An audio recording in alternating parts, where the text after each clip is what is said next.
Blockage जब कम होती है, लेकिन बहुत कम भी नहीं होती, जैसे 40%, 50%, 60% ब्लॉकेज होती है, ऐसे केसेस में सिम्टम्स होते हैं एंजाइना के। एंजाइना क्या होता है? ऐसे पेशेंट में एक ही तरह का दर्द बार बार होता है, और एक दर्द 1 मिनट, 2 मिनट, 3 मिनट, 4 मिनट बस इतना रहता है, और वो अपने आप ठीक हो जाता है या आराम करने से ठीक हो जाता है।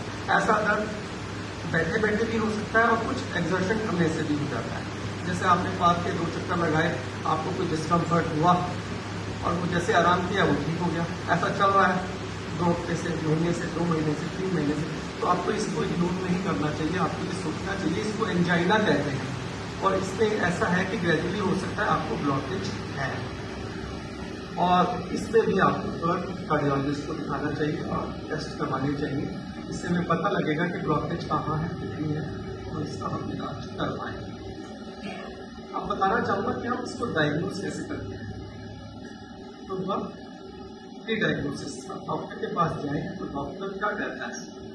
तो एक तो लो लेवल टेस्ट होते हैं, ECG, इको, TMT, ये तो होते ही हैं।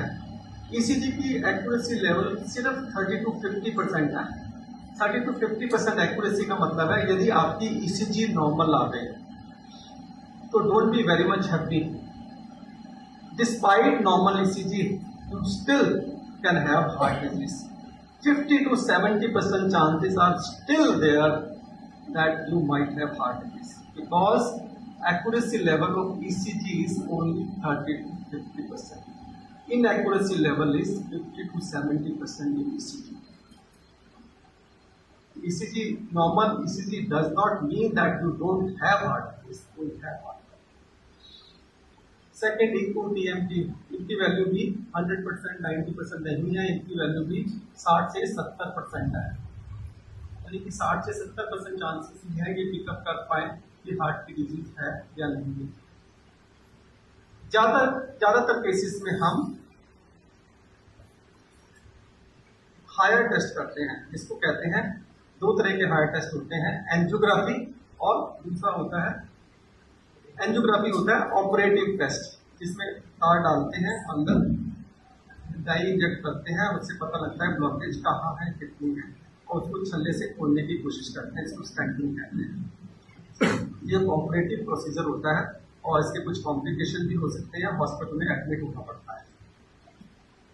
और दूसरा एक हायर टेस्ट होता है, इसके बारे में मैं अच्छी तरह बताना चाहूँगा आज, क्योंकि ज़्यादातर पेशेंट को एंजियोग्राफी की जाती है डायग्नोज करने के लिए, और उसको ये बताया जाता है कि आपको 90% ब्लॉकेज हो गई, 80% ब्लॉकेज हो गई, मामला क्रिटिकल है, इसलिए छल्ला डालना जरूरी है, और कुछ कॉम्प्लिकेशन हो सकती है, दाखिल होना पड़ता है। दूसरा बताना चाहूँगा, इससे पहले बताना चाहूँगा कि एंजियोग्राफी से सिर्फ डिटेल्स ऑफ ब्लॉकेज पता लगता है, ब्लॉकेज कहाँ है, कितना है।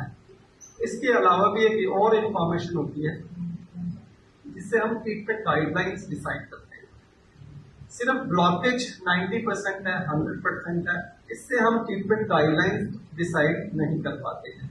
तो फैक्ट्स, वो जानकारी होना बहुत ही जरूरी है, हमें ट्रीटमेंट का क्या प्लान करना है। तो जानकारी क्या है कि actual supply, what is the actual supply going to the heart muscle, यानी कि दिल में ब्लॉकेज हो गई है 90%, 80%, लेकिन एक्चुअल सप्लाई कितनी है। जैसे 90% ब्लॉकेज का मतलब ये नहीं है, 100% ब्लॉकेज का मतलब ये नहीं है कि 0% ब्लड जा रहा है। टाइम के साथ क्या होता है, कोलेटरल बन जाते हैं, जिसको नेचुरल बाईपास कहते हैं। साइड से रास्ते अपने आप बॉडी बना देती है, ऑटो रिकवरी के माध्यम से। काफी पेशेंट में ऐसा होता है, और रास्ते भी 70 से 80% के लेवल तक रास्ते बन जाते हैं, यानी कि 100% यदि ब्लॉकेज है तो काफी पेशेंट्स में ये मालूम होता है कि 70 से 80% तो रास्ता बॉडी ने अपने आप ही बना दिया, 90% ब्लॉकेज होने के बावजूद। एंजियोग्राफी कह रही है मामला थिंग्स आर क्रिटिकल, लेकिन जो हमने दूसरा टेस्ट किया, इसको दूसरा टेस्ट के बारे में बताना चाहूंगा। इसके दूसरे टेस्ट से पता लगता है, एंजियोग्राफी से पता नहीं लगता।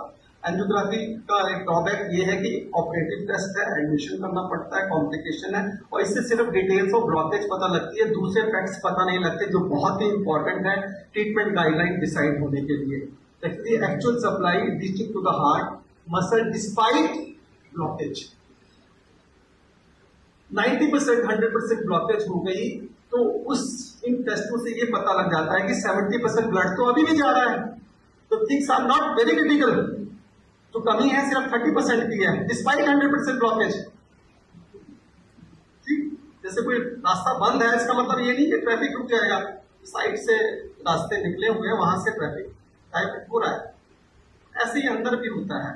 लेकिन ये चीजें एंजियोग्राफी करते हुए नहीं पता लगती, एंजियोग्राफी करते हुए नहीं पता लगती, डॉक्टर नहीं बता पाते। तो एंजियोग्राफी की लिमिटेशन है, एंजियोग्राफी से मेन रास्ते के बारे में पता लगता है, कोलेटरल्स के बारे में पता नहीं लगता। और जिस टेस्ट से कोलेटरल्स के बारे में पता लगता है उसको कहते हैं MPI scan, which I do. MPI scan में क्या होता है कि हम दवाई देते हैं, ये दवाई वही जाती है तीनों नसों में जहां एंजियोग्राफी का तार जाता है, और हमें स्कैनिंग करते हैं नसों के अंदर कहाँ जहां दवाई रुक जाती है वहां ब्लॉकेज होती है, और वो दवाई सांस के रास्तों से भी निकल जाती है, जिसको नेचुरल बाईपास कहते हैं। तो हमें इससे दो जानकारी मिलती है इस टेस्ट से, कि हमें ये भी पता लग जाता है ब्लॉकेज कहाँ है, कितनी है, जो एंजियोग्राफी से पता लग रही है, और हमें ये भी पता लग जाता है कि सांस से रास्ते कितने बने हुए हैं। 70 से 80% रास्ते बने हुए हैं, ये पता लग जाता है। तो ऐसे केसेस में as per guidelines, as per American guidelines, as per AHA guidelines, American Heart Association guidelines, American College of Cardiology guidelines, no need of doing surgery, no need of doing angioplasty, because already compensation is there, already collaterals are there, to the tune of 70%. There is no need of angioplasty, no need of surgery. What we do, we give medicines to improve that collaterals to the level of 100%। 70% तो body ने recovery कर लिया, 30% जो recovery नहीं किया वो हम medicine के माध्यम से कर देंगे, तो things will be 100%, and this is 100% pure without angioplasty, without surgery. It's the thing I am doing, and this is possible in more than 80-90% of patients. That's why medical treatment is much better than surgery. I want to tell you like that.